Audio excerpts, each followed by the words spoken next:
Wewe mwanaume. Halo. Unajua kutia watu mimba ila kulea uwezi. Si ndio? Umefuata ila matumizi. Yaani usio kuongea naye kama hivyo sister. Yaani huyu akumkusanya kabisa. Yaani unajua kutia mimba afu unanikimbia. Unanikimbia mimi. Afadhali jamani nimemkamata huyu mtu. Sio kumwacha kabisa. Kumbe ndio sio kukuweka mimba. Yaani soka niweka mimba tu. Unajua nilikutana wapi? Kule mabondeni kwa binti Kaisi shoga yangu mabondeni. Wewe unafikiri nasahau? Unafikiri nasahau nakuuliza? Hapo nikuta huyu mwanaume na maneno yake matamu leo hii. Kumbe mwanaume malaya, si ndio? Kumbe malaya.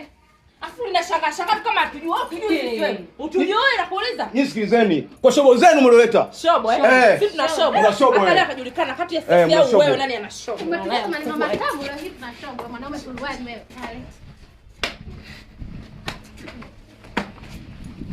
Mwanaume suruali. Ndio vile nakwambia najua kutia mimba.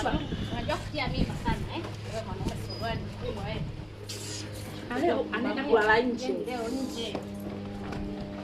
Wewe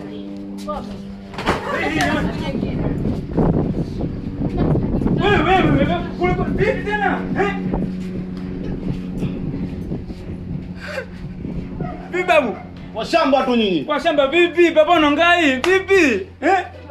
Kofia imeenda. Shati imeenda. Simu lako nimeungana mimi na wewe nayo imeenda. Unakaza kulegeza kiuno tu. Kimeenda, kimerudi. Kimeenda, kimerudi. Iko wapi? Imeisha hiyo.